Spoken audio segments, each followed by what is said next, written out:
What happens when a single moment of rage unravels a life built on control?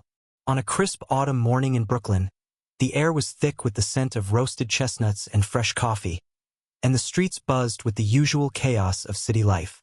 Karen Whitaker, a woman in her late 40s with a sharp bob and sharper tongue, strode down Fulton Street, her heels clicking like a metronome.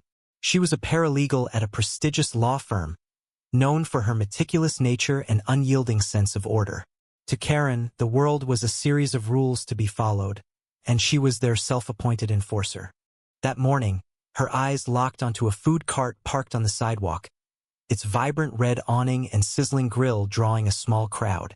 The vendor, Miguel Alvarez, a wiry man with a warm smile and calloused hands, was serving tacos to a line of eager customers. His cart, a modest lifeline for his family, was positioned just off the main path. But to Karen, it was an unforgivable obstruction. She stopped dead in her tracks, her face twisting into a scowl.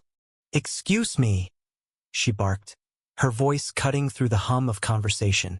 "This cart is blocking the sidewalk. You can't just set up wherever you want."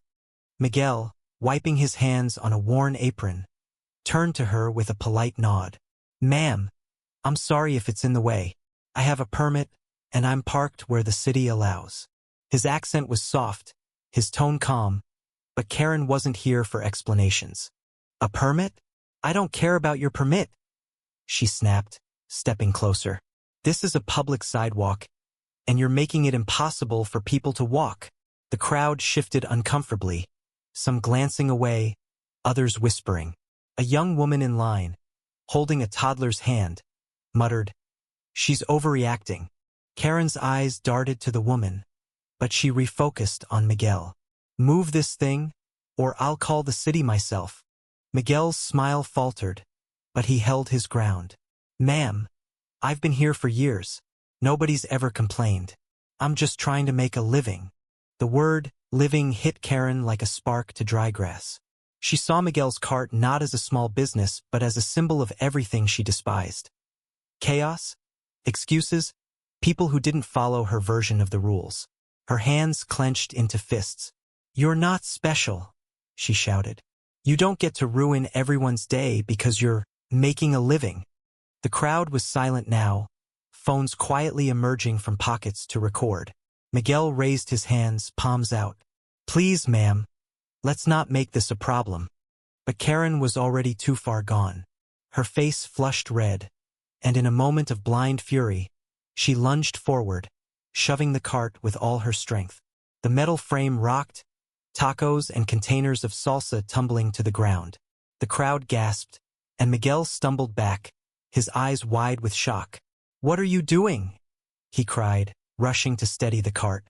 "You can't do this to me," Karen screamed, oblivious to the growing circle of onlookers. "I'll have you shut down." That's when the twist came, quiet but seismic. A man stepped forward from the crowd, his gray hoodie blending into the urban backdrop. He was unassuming, with wire-rimmed glasses and a calm demeanor that belied the weight of his presence. "Ma'am," he said, his voice steady, "I'm Officer Daniel Chun off duty. I saw everything. You just assaulted this man's property." Karen froze, her breath catching. The crowd murmured, and Miguel's face softened with relief. Officer Chun pulled out his phone, already dialing. "I'm reporting this to the precinct. You need to stay here." Karen's world tilted. She stammered, "You don't understand. He's the one breaking the law." But her words sounded hollow, even to her. The crowd's judgment was palpable, their phones still recording. The young woman with the toddler shook her head, whispering to her child, "Some people just can't let things go."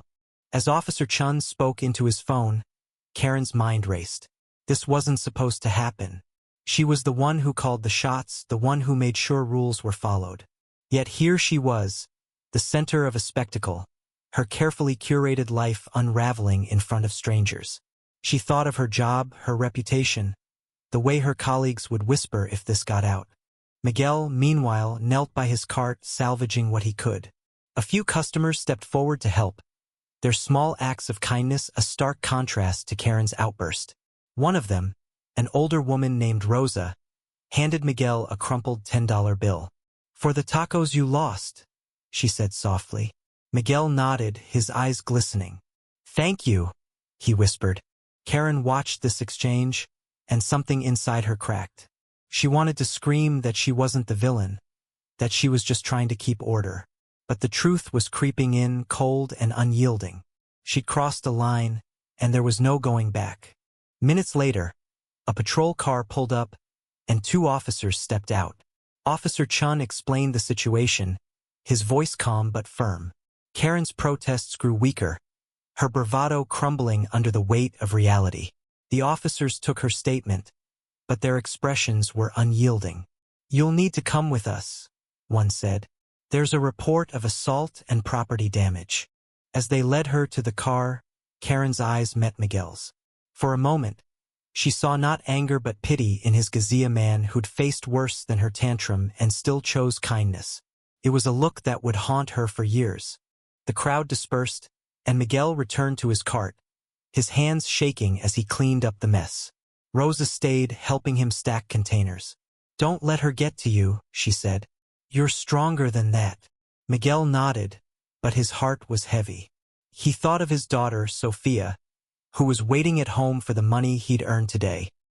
He'd tell her everything was fine, but the sting of Karen's actions would linger. For Karen, the days that followed were a descent into a nightmare she couldn't escape. The incident went viral, the video spreading across social media with hashtags like Sidewalk Karen and Justice for Miguel. Her law firm, citing reputational damage, suspended her. Her friends distanced themselves, and her inbox filled with hate mail. She sat alone in her apartment, replaying that moment, wondering where it all went wrong. She'd always believed she was protecting order, but now she saw the cost of her righteousness.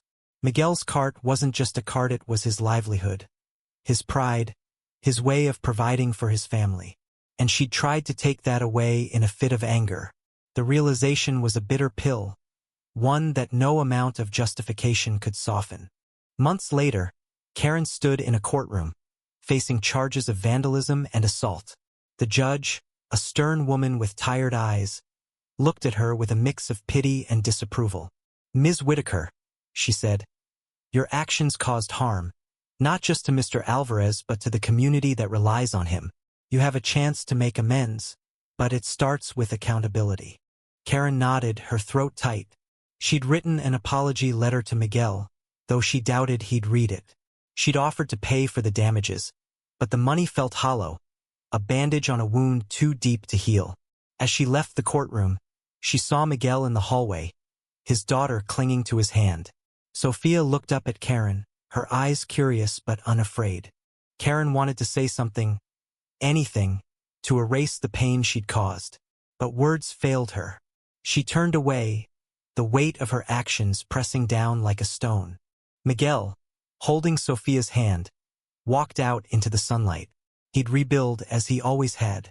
But for Karen, the world was darker now. A place where her need for control had cost her everything: her job, her pride, her sense of self.